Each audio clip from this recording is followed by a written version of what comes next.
Bismillahirrahmanirrahim. Assalamualaikum warahmatullahi wabarakatuh. Al-Fatiha ila ruhi sayyidina wa habibina syafi'ina Rasulillah Sayyidina Muhammad ibn Abdullah sallallahu alaihi wa ala alihi wa sahbihi wa azwajihi wa dhurriyyatihi أن الله يعلي درجاتهم في الجنة وينفعون بأسرارهم وأنوارهم وعلومهم ونفعاتهم وبركاتهم في الدين والدنيا والآخرة ويجعلنا من حزبهم ويرزقنا محبتهم ويتوفنا على ملتهم ويحشرنا في زمرتهم بالعافية والسلامة ثم رفعنا صاحب الكتاب في سعيد الجامعة ثم إلى خير شرها ثم إلى حضر الأمانة عبد الله بن موسى العطار ثم نفعنا الله بهم وبعلومهم لهم الفاتحة أعوذ بالله من الشيطان الرجيم بسم الله الرحمن الرحيم الحمد لله رب العالمين الرحمن الرحيم مالك يوم الدين إياك نعبد وإياك نستعين اهدنا الصراط المستقيم صراط الذين أنعمت عليهم غير المغضوب عليهم ولا الضالين آمين بسم الله الرحمن الرحيم نويت تعلما وتعليما وتذكرا وتذكيرا ونفعا والانتفاع والإفادة والاستفادة والحث على تمسك بكتاب الله وسنة رسول الله صلى الله عليه وسلم والدعاء إلى الهدى والدلالة على الخير ابتغاء مرضاته وقربه وثوابه وحسن الخاتمة مع اللطف والعافية وصلاح العاقبة. Bismillahirrahmanirrahim. Alhamdulillahirabbil alamin. Wassalatu wassalamu ala asyrafil anbiya'i wal mursalin Sayyidina wa habibina wa syafi'ina wa maulana Muhammadin wa ala alihi wa sahbihi ajma'in. Amma ba'du. Qala musanniful kitab rahimahullah wa nafa'ana bihi wa bi'ulumihi fid dharain. Allahumma aftah qulubana futuhal arifin wa bihikmatika wansur alaina birahmatika ya arhamar rahimin. Ila anqal, masih di dalam pembahasan sifat-sifat para nabi alaihi wassalatu wassalam. Yang lalu sudah kita bahas sifat yang pertama, yaitu wajib para nabi sejak zaman Nabi Adam sampai zaman Nabi Muhammad sallallahu alaihi wasallam itu bersifat siddiq. Apa siddiq?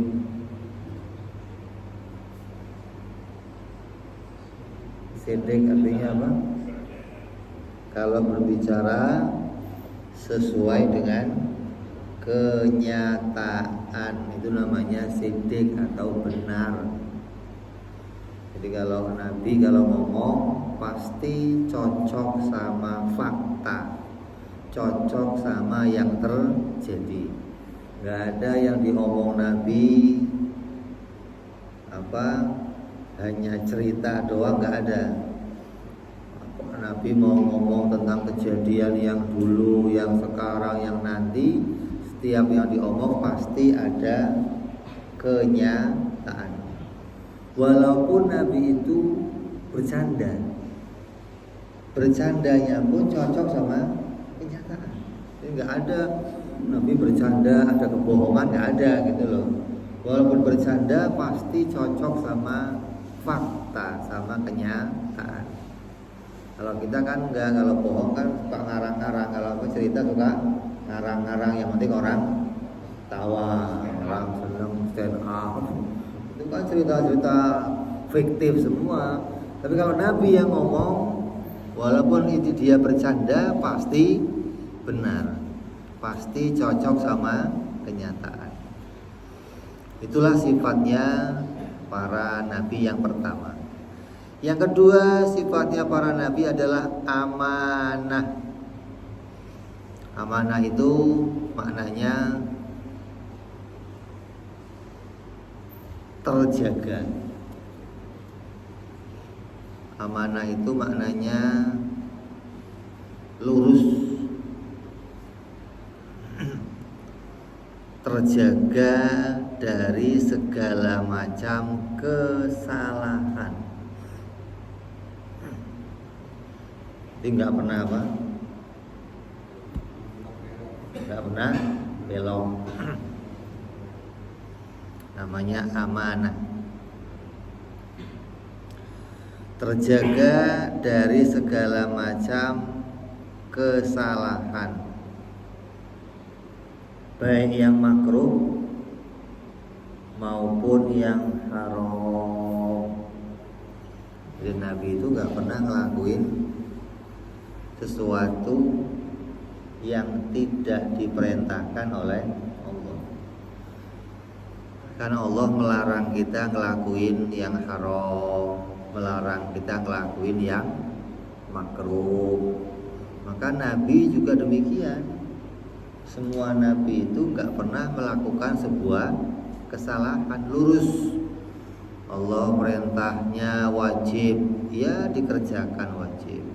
Allah perintahin yang sunnah-sunnah, ya dikerjain yang sunnah-sunnah. Jadi tidak pernah ngelakuin lebih dari wajib dan sunnah.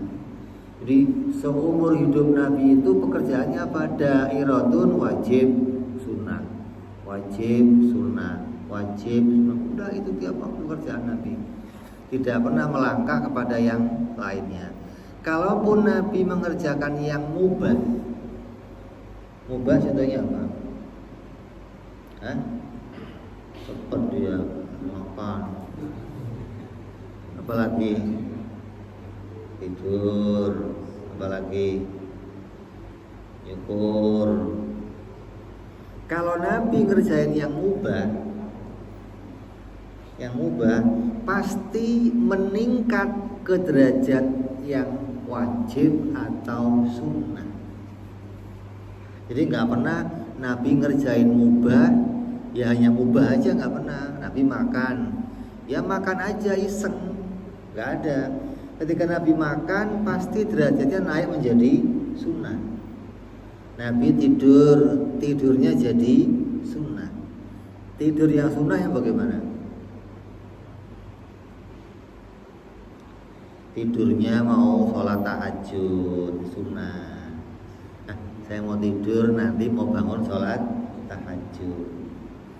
Kalau tidurnya kecapean ngorok, ya mubah aja, nggak ada sunah-sunahnya gitu loh. Makan, ya makan aja ngemil, iseng-iseng sambil hukumnya apa? Mubah aja. Kawin hukumnya apa kawin? Kawin sunnah apa wajib? Mubah. Mubah itu nggak ada ketentuan kapan waktunya, berapa jumlahnya, itu namanya mubah. Kalau sholat ada ketentuannya, zuhur, asar, maghrib, isya, subuh, ada ketentuannya. Tapi kalau sesuatu yang nggak ada ketentuannya namanya mubah.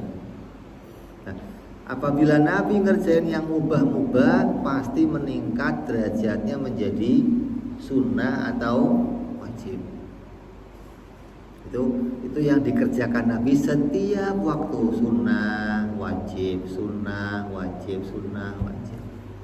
Tidak pernah Nabi melangkah pada perkara-perkara yang makruh ataupun apalagi yang haram. Yang haram contohnya apa?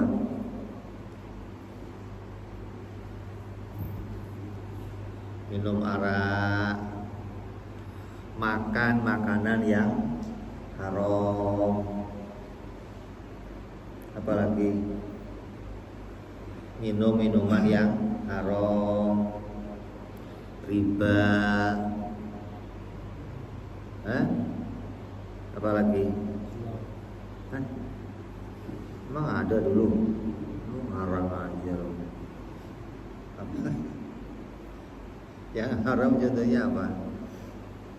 Berbohong, judi, selot aja dia taunya. Ini semua yang haram-haram tidak pernah dikerjakan oleh Nabi, nggak pernah. Mulai kapan Nabi nggak mengerjakan yang haram? Ada yang mengatakan mulai umur 40 tahun. Sebelumnya pernah.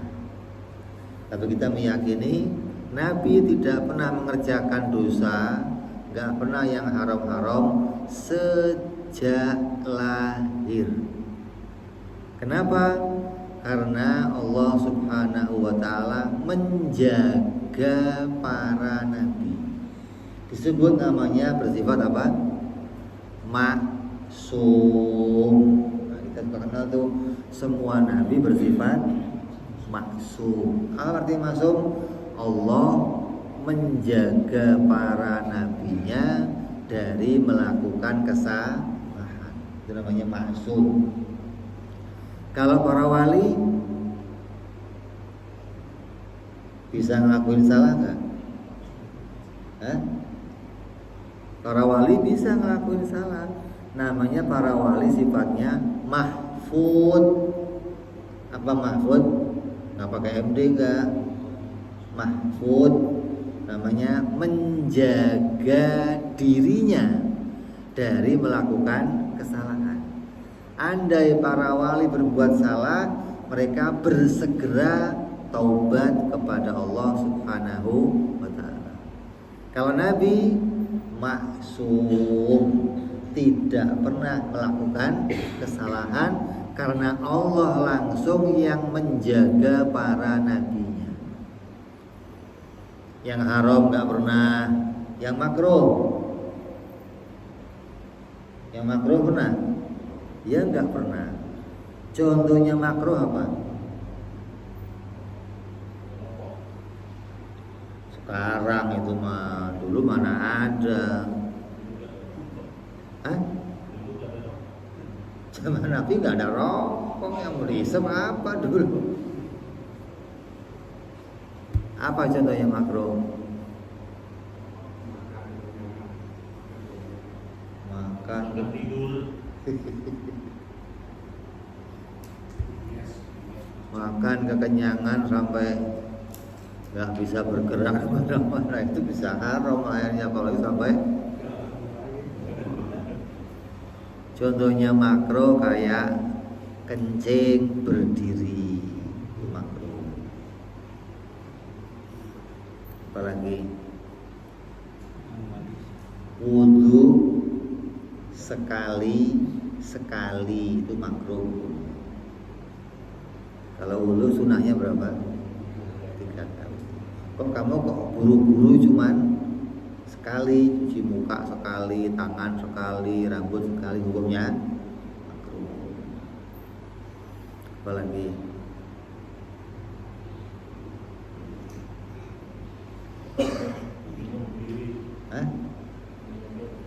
makan berdiri, minum berdiri, kecuali minum zam-zam. Melihat kemaluannya sendiri, bukan punya orang. Kalau punya orang haram. Melihat kemaluannya tanpa ada tujuan, tanpa ada hajat, hukumnya makruh. Ini yang makruh ini Nabi nggak pernah ngerjain. Andai Nabi pernah mengerjakan yang mubah, Nabi pernah mengerjakan yang makruh, maka hal itu menjadi pelajaran hukum untuk kita. Seperti riwayat hadis Nabi pernah kencing berdiri. Maka jadi tanda apa? Jadi tanda bahwa kencing berdiri bukan haram gitu. Dan kencing jongkok bukan wajib. Andai Nabi nggak pernah praktek kencing berdiri, niscaya kencing jongkok jadinya wajib. Nabi kalau kencing selalu jongkok. Begitu pula hal-hal yang lainnya, wudhu. Andai Nabi nggak pernah wudhu, praktek sekali-sekali, wudhu 3 kali dikira wajib. Jadi andai Nabi pernah melakukan yang makruh atau yang mubah, maka itu menjadi apa? Menjadi apa? Pelajaran hukum untuk kita. Kita jadi tahu bahwa hal tersebut bukan perkara yang haram. Jadi Nabi itu seluruh hidupnya yang dikerjakan Nabi itu semuanya suri tauladan, contoh untuk pekerjaannya manusia. Makanya kenapa sih Nabi itu maksum?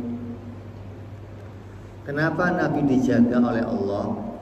Kenapa Nabi nggak pernah melakukan kesalahan? Karena Allah menjadikan para Nabi sebagai contoh. Ente kalau ada orang nyuruh ente sholat, tapi orangnya nggak sholat gimana? Lu aja nggak sholat, nyuruh gua sholat, lu ngapain lu? Maka Nabi nggak pernah melakukan hal-hal yang haram, yang makruh, yang mubah. Yang dikerjakan Nabi itu wajib sunnah, karena Allah menjadikan Nabi sebagai contoh.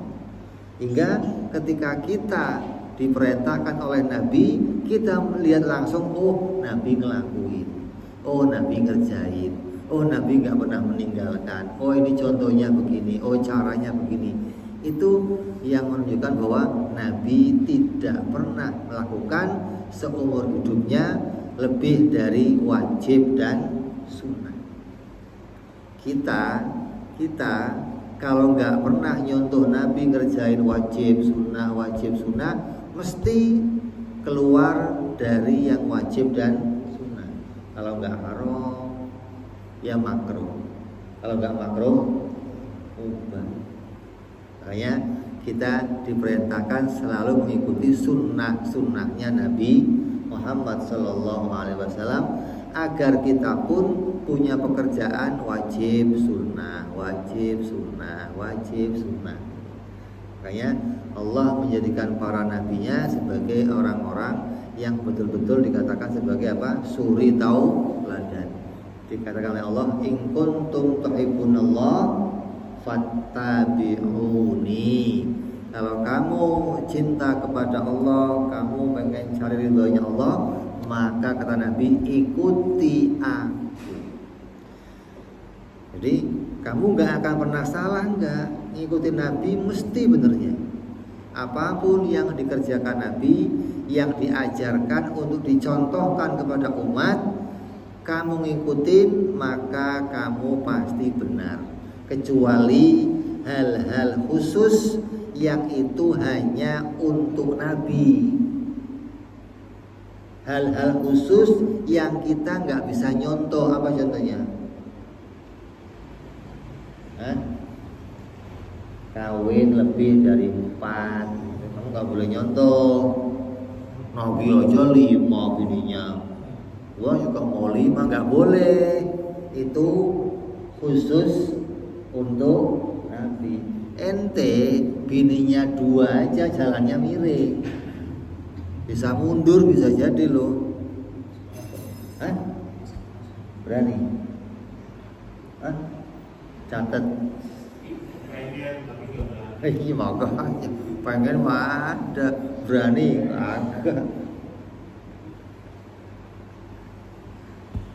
Apalagi contohnya Nabi yang khusus untuk Nabi apa? Tidak menerima zakat. Itu Nabi khusus. Ente, saya mau nggak terima zakat, saya mau nyontoh Nabi, nggak boleh. Akhirnya hukum zakat nggak berlaku kalau begitu nanti. Ada orang membawa zakat, ente nggak terima gimana? Terus membaca dan menulis, bagi Nabi hukumnya apa? Haram. Nabi nggak pernah seumur hidupnya membaca dan menulis. Orang membaca itu mau ngapain? Hah? Mau cari informasi. Orang nulis mau ngapain? Menyimpan info. Dan Nabi itu nggak perlu info dari yang lain. Infonya Nabi dari Allah. Nabi nggak pernah baca, nggak nulis. Nabi nggak pernah lupa. Yang mau ditulis apa? Nah kalau ente, kok coba gua mulai sekarang nggak mau baca, nggak mau nulis, oh ya repot. Akhirnya tanda tangan surat rumah ini nggak ada tanda tangan, cap jempol. Itu bentuk kekhususan untuk Nabi. Jadi banyak hal-hal yang khusus oleh Allah Nabi mengerjakan, kita enggak. Kayak contohnya apalagi yang lain, sholat duha bagi Nabi wajib. Nabi seumur hidupnya enggak pernah ninggalin duha. Tahajud bagi Nabi wajib, enggak pernah Nabi ninggalin. Bagi kita hukumnya sunnah. Ente wajib tahajud, masa bisa ramai dunia,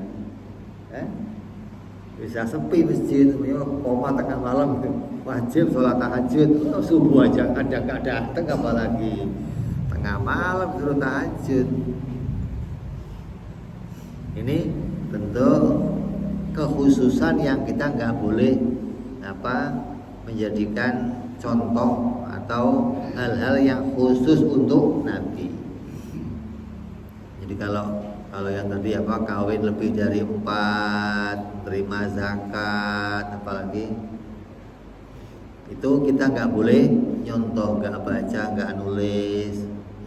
Selainnya itu, selagi diperintah oleh Nabi, maka kita disuruh untuk mencontoh apapun yang dikerjakan oleh para nabi.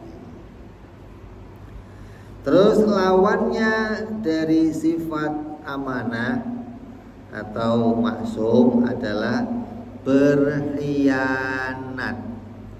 Mustahil Nabi itu berkhianat. Artinya gak lurus, bengkok-bengkok. Apa berkhianat itu? Melakukan sesuatu yang dilarang oleh Allah atau melanggar perintahnya Allah Subhanahu wa ta'ala. Ngelakuin yang haram, ngelakuin yang makruh. Kok ada Nabi yang begitu, berarti Nabi gak amanah. Nabi sejak sebelum diutus, orang Arab sudah mengenal Nabi sebagai apa? Al-Amin. Coba. Belum diutus jadi Nabi, sudah dikenal oleh orang Arab sebagai Al-Amin. Orang yang lurus, orang yang jujur, orang yang amanah. Memang sejak kecil gak pernah ngelakuin yang dosa, bohong, minum arak, gak pernah. Hingga orang Arab percaya Nabi itu betul-betul orang yang lurus. Sampai ketika dikatakan, andai Muhammad mengatakan di belakang gunung ini ada musuh, kami percaya. Saking apa? Enggak pernah bohong, enggak pernah ngelakuin kesalahan. Tapi begitu Nabi menyampaikan Allah itu Tuhan yang Esa, menyampaikan perintah-perintahnya, orang Arab mulai enggak mau ikut Nabi. Kenapa? Urusannya, masalahnya menyinggung hal-hal pribadi, menyinggung hal-hal yang sudah diajarkan nenek moyang mereka. Maka orang Arab mulai itu terpecah, sebagian ikut, sebagian tidak mau mengikuti. Justru keluarga dekat Nabi lah yang pertama kali menentang apa yang disampaikan oleh Nabi, nggak mau terima. Kenapa? Ente sudah keluar dari ajaran nenek moyang, mengatakan Tuhan cuman satu, menyembah ke arah kiblat, memerintahkan kita meninggalkan menyembah para dewa, patung-patung. Ini penolakan ketika Nabi mulai bicara tentang ketuhanan, mulai bicara tentang tata cara ibadah. Orang Arab sebenarnya tidak pernah menganggap patung-patung sebagai Tuhan. Di Quran dikatakan ketika ditanya, ini apakah Tuhan? Bukan. Kami nggak pernah menuhankan patung-patung. Kami hanya menjadikan patung-patung sebagai sarana menyembah kepada Allah. Untuk mendekatkan diri kepada Allah, kami caranya melalui patung-patung. Kata Nabi, itu cara yang salah. Nabi meluruskan cara mendekatkan kepada Allah. Begini, ikut cara saya. Itu yang kemudian mereka menolak. Padahal apa yang diajarkan Nabi itu betul-betul dari Allah Subhanahu wa ta'ala. Kenapa? Nabi kalau ngomong pasti benar. Gak mungkin Nabi ngarang sesuatu, sebuah cerita ngarang-ngarang, gak ada. Ini menunjukkan bahwa para nabi adalah orang-orang yang lurus, tidak pernah melakukan kesalahan. Kemudian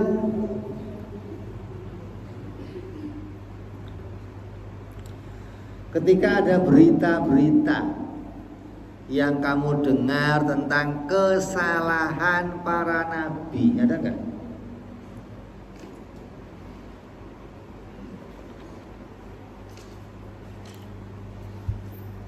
Pernah nggak dengar seorang nabi ngelakuin kesalahan? Pernah nggak? Nabi siapa? Hah? Nabi Adam. Siapa lagi? Hah? Nabi Nuh. Apa salahnya?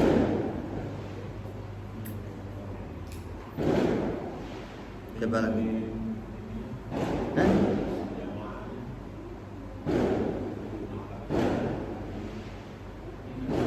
Bukan Yunus. Yunus yang ya kawan gak apa-apa lah.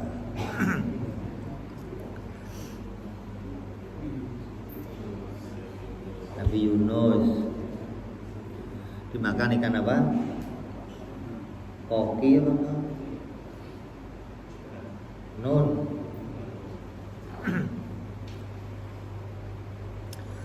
Maka ketahuilah ketika kita mengatakan berita, mendengar berita seorang nabi salah, maka kamu harus mentakwil, harus ditakwil. Jangan diterima mentah-mentah. Kalau salahnya nabi seperti salahnya kita yang punya potensi dihukum oleh Allah. Nah itu. Kalau Nabi ngelakuin kesalahan ya juga dihukum. Hati-hati nih. Kalau begitu nggak ada bedanya Nabi dengan kita. Kalau begitu, kemana penjagaan Allah untuk para nabi? Kita harus punya akidah yang kokoh. Pondasi agama kita, pondasi nih, sebelum kamu dengar cerita-cerita, yang pertama dibangun pondasi agama. Apa itu? Nabi maksum. Nabi dijaga oleh Allah. Setelah pondasi ini kamu jaga kuat, baru kamu boleh dengar cerita-cerita Nabi Adam salah, Nabi Yunus salah. Ketika dengar cerita ini, pondasinya nggak berubah, gitu loh. Kalau ente belum punya pondasi kenal Nabi, kemudian dengan cerita-cerita itu, maka cerita itu akan kamu jadikan pondasi bahwa Nabi boleh aja salah, kan dia juga manusia. Apa hadisnya? Al-insanu mahalul khata wa nisyan. Kan manusia tempatnya salah, tempatnya dosa. Bahkan juga para nabi. Ini repot. Kamu rusak keyakinan kamu. Kamu nggak jadi lagi ahli sunnah wal jamaah kalau begitu. Ahli sunnah tidak boleh demikian. Ahli sunnah sebelum membangun kamu kenal cerita-cerita para nabi, kamu bangun dulu keyakinan para nabi itu maksum. Para nabi terjaga dari kesalahan. Ketika dengar cerita salahnya nabi, lalu kita takwil. Apa takwilannya? Salahnya Nabi Adam itu ditakwil oleh para ulama itu hasanatul abror sayyiatul muqarrab.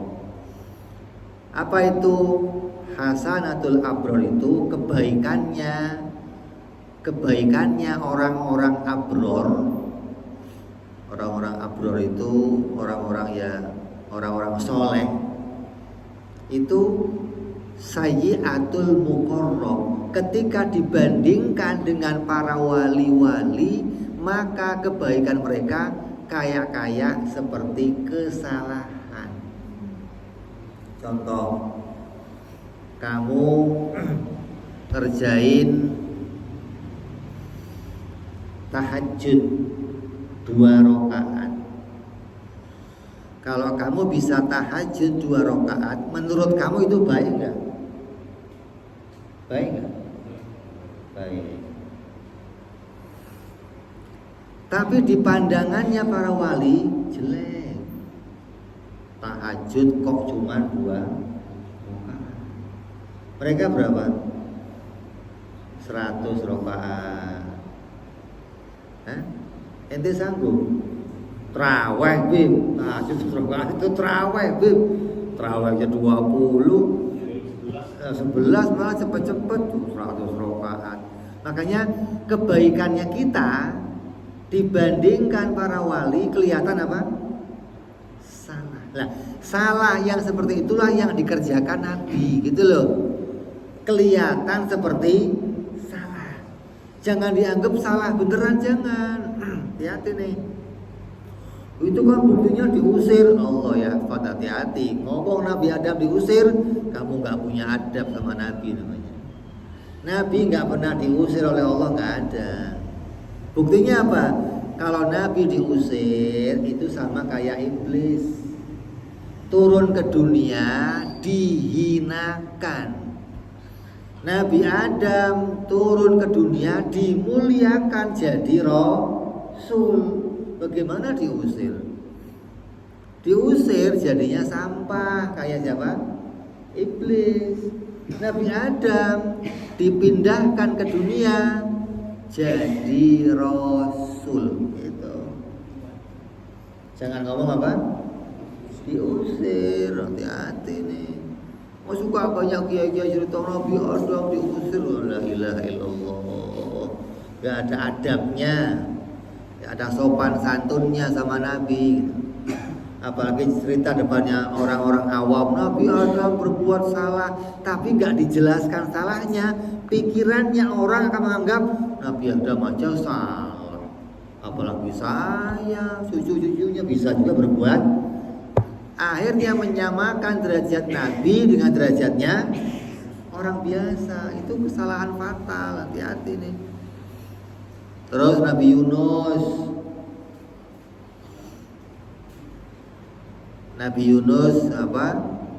melakukan kesalahan meninggalkan umatnya.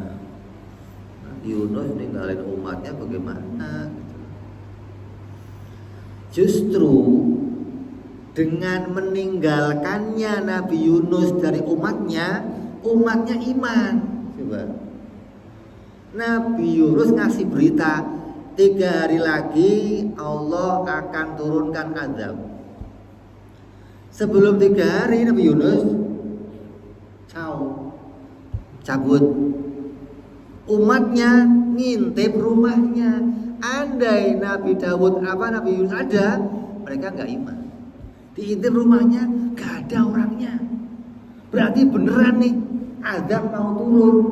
Mereka langsung iman, taubat kepada Allah, azab gak jadi. Itu hikmahnya gitu loh.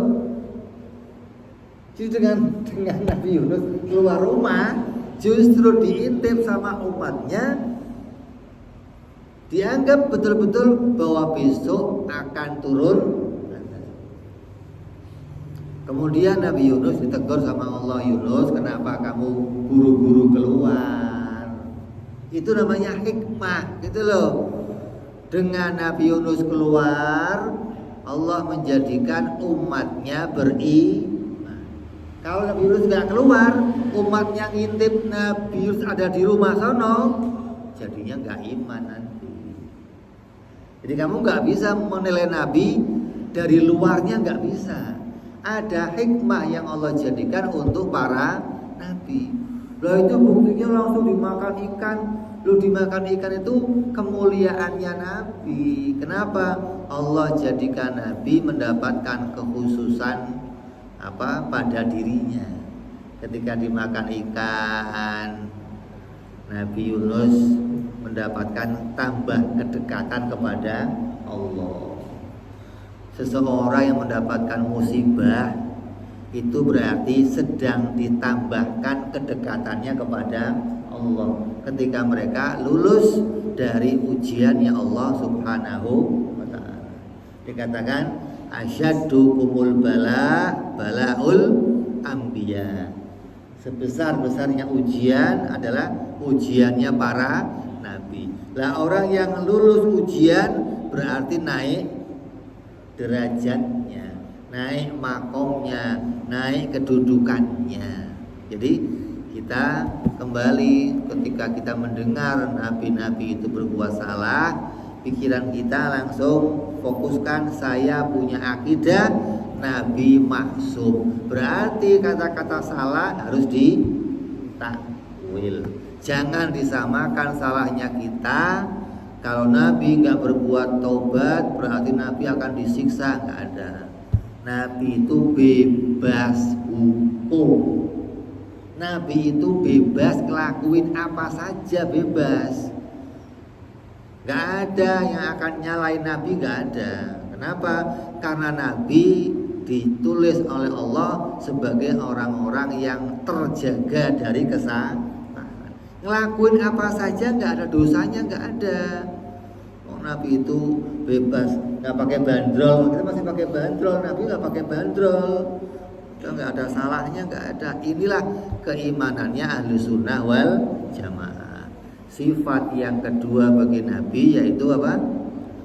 Amanah atau maksum. Mustahil para Nabi berkhianat. Yang namanya dosa itu apa? Dosa itu menjauh dari Allah.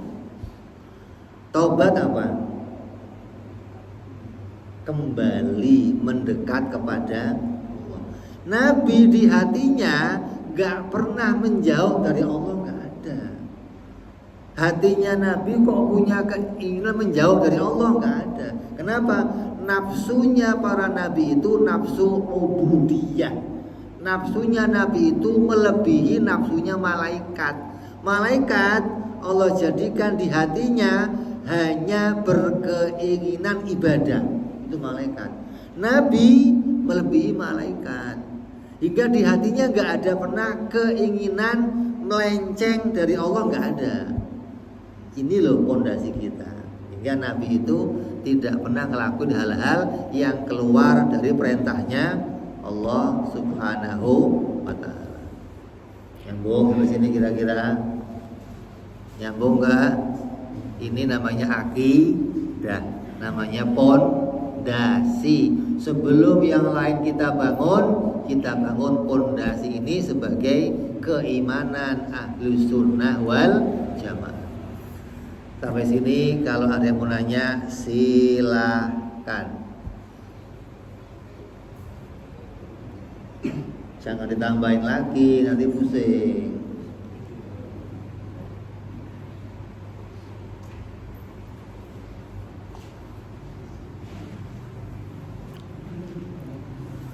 Ada pertanyaan?